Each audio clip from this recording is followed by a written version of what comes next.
নমস্কার বন্ধুগণ, সবাই কেমন আছেন? টক মিষ্টি আকাশ কিচেনে আপনাদের সুস্বাগতম। তো আমি আজ বলেইছিলাম যে আজকে আমি মুড়ি ঘন্ট রেসিপি দেবো। দেখুন আমার মায়ের দিকে চাল, গোবিন্দভোগ চাল, মাছের মাথা সব ধুয়ে নুন হলুদ মাখিয়ে নিয়েছে। আর আজকের রেসিপিটা আমার মাই করেছে। তো রেসিপিটা আপনারা ফুল ভিডিওটি দেখবেন এবং ভিডিওটি ভালো লাগলে অতি অবশ্যই লাইক কমেন্ট শেয়ার এবং সাবস্ক্রাইব করে দেবেন।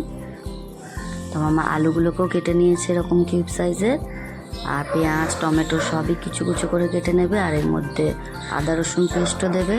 তো কখন দেবে, কীভাবে করবে, অতি অবশ্যই আপনারা পুরো ভিডিওটি দেখবেন।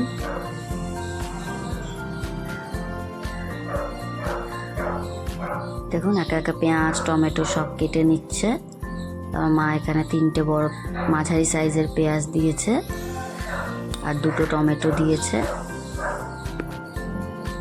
এটা আমাদের বাঙালিদের খুব জনপ্রিয় একটি রান্না, যেটা আমরা বাঙালিরা সবাই মোটামুটি খেয়ে থাকি এবং চিনে থাকি। দেখুন কড়াই গরম করে নিয়ে তেল দিয়ে আলুগুলোকে ভেজে নিচ্ছে।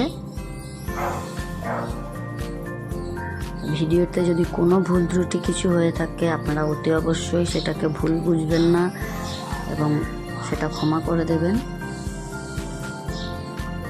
নুন হলুদ দিয়ে আলুগুলোকে ভেজে নিচ্ছে আমার মা।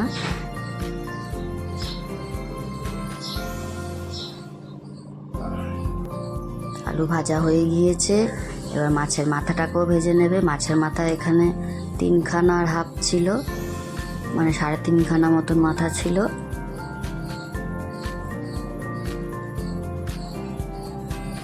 তো মাথাগুলোকেও পুরো লাল লাল মাথাগুলো ভেজে তুলে নিয়েছে লাল লাল করে। একে একে সব মাথাগুলো ভাজা হয়ে গিয়েছে।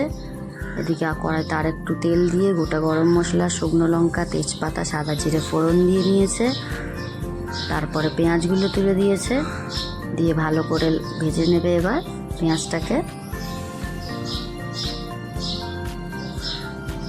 দেখুন পেঁয়াজটা কিন্তু ভালো করে উল্টো পাল্টে ভেজে নিচ্ছে।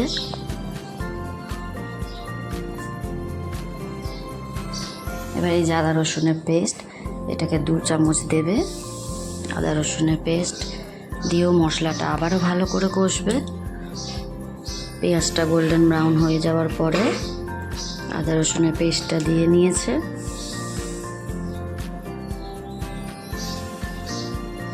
দিয়ে টমেটোগুলোকে তুলে দিচ্ছে, দিয়ে মশলাটা ভালো করে কষাতে লাগবে। তো এই জন্য মশলাটা ভালো করে কষার জন্য সব উপকরণ দিয়ে দিয়েছে। একে একে এবার মশলাগুলো দেবে। দেখুন প্রথমে নুন দিল। নুনটা কিন্তু টমেটো দেওয়ার পরে দিলে টমেটোটা তাড়াতাড়ি নরম হয়ে যায়, পেঁয়াজটাও নরম হয়ে যায়। তো আপনারাও ঠিক এরকম সময় দেবেন, দেখবেন অনেক উপকার হবে।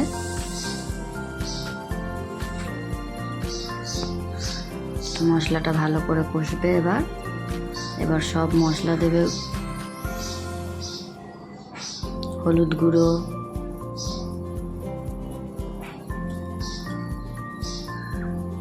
এখানে জিরে গুঁড়ো দিয়েছে,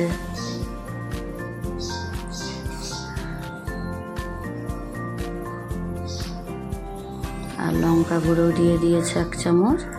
দিয়ে ভালো করে মশলাটা কষে নিচ্ছে। দেখুন মশলাটা কিন্তু খুব সুন্দর কালার এবং গন্ধ হয়েছে। এর ফাঁকে গোবিন্দভোগ চালটাকেও ধুয়ে নিচ্ছে।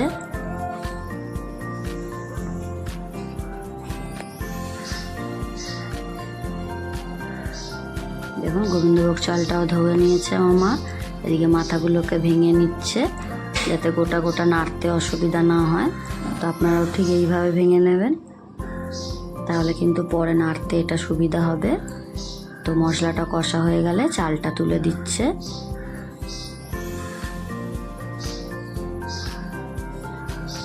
চালটা দিয়েও মশলাটার সাথে কিছুক্ষণ কষবে।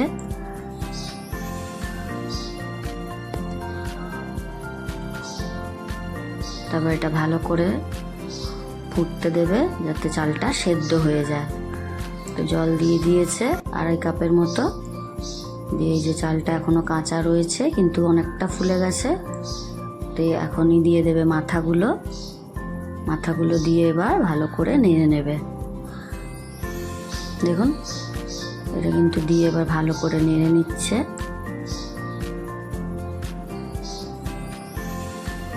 এটা কিন্তু প্রায় রেডি হয়ে এসেছে। তো আলুগুলো আমাদের ভাজা হয়ে গিয়ে সেদ্ধ হয়েই ছিল। তো এখন আর একটু দিয়ে এটাকে কিছুক্ষণ ভাপে রাখবে, তাহলে কিন্তু পুরোপুরি আলুটা সেদ্ধ হয়ে যাবে এবং আর জলও দিতে লাগবে না। তো এটা রেডি হয়ে গিয়েছে। তো এখন ঘি দিয়ে দিচ্ছে 1 চামচ, দিয়ে ভালো করে নেড়ে নিচ্ছে। আর অল্প একটু চিনি দেবে, এটাতে কিন্তু একটু মিষ্টি হলে ভালো লাগে খেতে।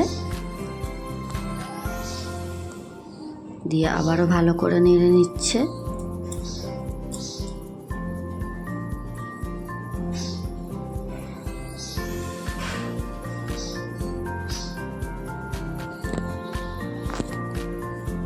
দিয়ে কাজু কিশমিশ দিয়ে দিচ্ছে। আমাদের কাজু কিশমিশ ভেজানো দেয়নি, বেশি একটু কিশমিশটা ভ্যাদ ভ্যাদ করে, কেউ পছন্দ করে না। তো এই সময় আমাদের দিয়েছে আর একটু গরম মশলা গুঁড়ো দিয়ে নিয়েছে।